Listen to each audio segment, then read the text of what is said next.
तो किसान दोस्तों, जैसा कि आपको पता है, हम चाहे किसी भी वैरायटी के बारे में बात करें तो उसकी हम अच्छाइयों के साथ साथ उसकी कमियां भी बताते हैं, जिससे आपको एक अच्छा डिसीजन मिल जाए कि आपको जो वैरायटी लगाना है उसके बारे में पूरी अच्छी जानकारी के साथ साथ जो कमियां हैं वो भी आपको पता चलें। तभी आप सही निर्णय ले पाएंगे कि हमको ये वैरायटी लगाना ठीक रहेगा या नहीं। तो आज की वीडियो में दोस्तों हम हाइब्रिड धान JK 2082 के बारे में बताने जा रहे हैं, जो मोटा धान है। मोटा धान के साथ साथ बहुत सी इसमें अच्छाइयाँ हैं, जिसके कारण ये धान का सीड्स अक्सर हमारे कुछ क्षेत्रों में शॉर्टेज हो जाती है, इसका बीज नहीं मिल पाता है और किसान भाई इस वैरायटी को लगाने से वंचित रह जाते हैं।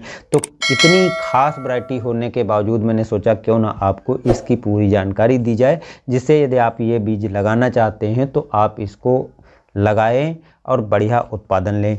तो किन क्षेत्रों में कैसे लगाना है, क्या क्या करना है, वो भी दोस्तों हम शामिल करेंगे और बाकी जो कमियां इसमें हैं वो भी हम यहाँ पर ज़रूर जिक्र करेंगे। पहले हम बात करते हैं पकने की अवधि को लेकर के। तो धान की नर्सरी डालने से और कटाई तक का जो इसका समय लेती है ये पकने में, वो 118 से 122 दिन ही मात्र लेती है, जो काफ़ी कम समय कहा जा सकता है, क्योंकि 25 दिन की नर्सरी का समय यदि निकाल दिया जाए तो मात्र 90 से 95 दिन में ही ये पककर तैयार हो जाती है। तो काफ़ी कम समय में ये मोटे धान की वैरायटी पककर तैयार होती, उसके बावजूद भी ये काफ़ी अच्छा उत्पादन दे देती है। उत्पादन की बात हम आगे करेंगे। पहले दोस्तों एक जो और अच्छाई है उसके बारे में बता देते हैं। ये कम पानी में भी हो जाती है, सूखे के पर सहनशील है। तो यदि आप ऐसे क्षेत्र में रहते हैं जहाँ पर आप सिंचाई नहीं कर सकते हैं, केवल बारिश के पानी पर ही निर्भर रहकर धान की खेती करते हैं और पानी की समस्या अक्सर आपके क्षेत्र में रहती है, तो इस वैरायटी को आप लगा सकते हैं, क्योंकि ये वैरायटी तनाव मुक्त है। यदि बरसात आदि नहीं होती है, पानी की समस्या होती है, तब भी ये आपको काफ़ी बढ़िया उत्पादन दे देगी। दूसरी अच्छाई है इसकी कि ऐसे क्षेत्रों में यदि आप रहते हैं जहाँ पर आप रोपाई नहीं कर सकते हैं, सीधी बुआई करके धान की उपज प्राप्त करते हैं, धान को लगाते हैं, तो इसकी आप सीधी भी बुआई कर सकते हैं और रोपाई भी कर सकते हैं, यानी दोनों तरीके से इसकी खेती करना संभव है। मोटा धान है, मोटे धान होने के बावजूद भी ये कम पानी में अच्छा हो जाता है और इसका पौधा जो है सीधा खड़ा रहता है। बालियां जो हैं काफ़ी अच्छी और गुच्छेदार निकलती हैं, काफ़ी अच्छे से दाने का भराव होता है, जिसके कारण उत्पादन इसका 25 से 28 कुंटल तक 1 एकड़ में आपको ये वैरायटी दे देती है। पौधे की हाइट की यानी ऊंचाई की बात की जाए तो मात्र 105 सेंटीमीटर का पौधा होता है, जो काफ़ी कम कहा जा सकता है, क्योंकि 105 सेंटीमीटर का पौधा जो है मध्यम ऊंचाई से भी थोड़ा कम होता है, तो जिसके कारण पौधे में तनाव काफ़ी अच्छा होता है, यानी पौधा मजबूत और तना हुआ होता है, जिससे गिरता नहीं है, यानी गिरने की बहुत कम संभावना होती है, क्योंकि ये सूखाग्रस्त क्षेत्र के लिए या कम पानी वाले क्षेत्र के लिए विशेष तौर पर प्रजाति तैयार की गई है। तो ऐसे क्षेत्रों में जो है तना मजबूत रहता है और काफ़ी अच्छा रहता है। तो इस वैरायटी को यदि आप ऐसे क्षेत्रों में रहते हैं तो ज़रूर आपको पसंद करना चाहिए और ज़रूर लगाना चाहिए। एक बार ट्राई करके आप देख सकते हैं, हो सकता है कि आपको ये वैरायटी काफ़ी अच्छी पसंद आए। और जैसे किसान भाइयों की इतनी डिमांड रहती है जहाँ पर शॉर्टेज हो जाती है, तो हो सकता है कि आपकी भी इतनी डिमांड रहे कि इस वैरायटी को आपके क्षेत्र में भी दूसरे लोग देख करके लगाना पसंद करें। अधिक फुटाव होता है, यानी कम अवधि की होने के बावजूद भी इसमें 15 से 20 तक प्रति पौधे में कल्ले निकलते हैं। 15 से 20 जो कल्ले निकलते हैं वो बिल्कुल स्वस्थ और अच्छे रहते हैं, सभी में अच्छे से बालियाँ निकलती हैं, क्योंकि बहुत सी वैरायटियाँ ऐसी हैं उसमें कल्लों की संख्या बहुत निकल आती है, लेकिन इतने ज़्यादा पौधे एकदम स्वस्थ नहीं चलते हैं। बहुत से पौधे बीच में ही मर जाते हैं और उसमें बालियां नहीं निकलती हैं। तो इसमें 15 से 20 तक जो कल्ले निकलते हैं सभी में लगभग बालियां निकलती हैं, और बाली जो है शुरू से आखिरी तक यानी पूरी बाली जो है गुच्छेदार मोटे धान की होती है। दाना काफ़ी अच्छे से भरा हुआ होता है, दाना वजनदार होता है। बाली की लंबाई 30 सेंटीमीटर होती है, जो काफ़ी अच्छी कही जा सकती है, क्योंकि इसमें जो है वजनदार दाना होने के कारण इससे उत्पादन आपको बढ़िया मिल जाता है।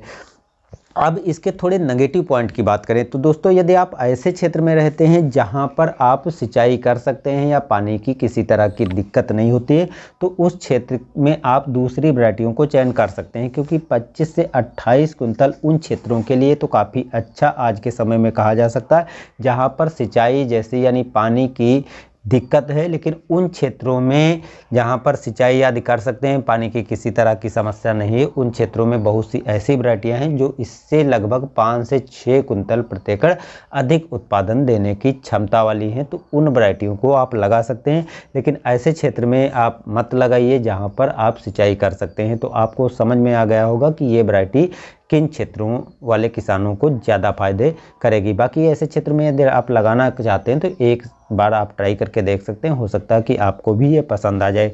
दूसरी जो अक्सर सभी हाइब्रिड किस्मों में समस्या देखने को मिलती है वो इसमें भी देखने को मिलती है, वो है हल्दी रोग। हल्दी रोग दोस्तों, क्योंकि हाइब्रिड में मैंने पहले ही बताया कि लगभग सभी वैरायटियों में है, इसमें भी लगता है, लेकिन अन्य वैरायटियों के मुकाबले काफ़ी कम देखा गया है। तो इस वैरायटी को यदि आप हल्दी रोग से बचाव के लिए दवाओं आदि का स्प्रे कर देंगे शुरुआत में बालियाँ निकलने के बाद, तब भी आप इससे अच्छा उत्पादन ले पाएंगे। तीसरी जो अच्छाई है अब दोस्तों, उस अच्छाई के बारे में हम यहाँ पर ज़रूर बताना चाहेंगे, क्योंकि इस अच्छाई के बिना इस वैरायटी को बताना व्यर्थ है।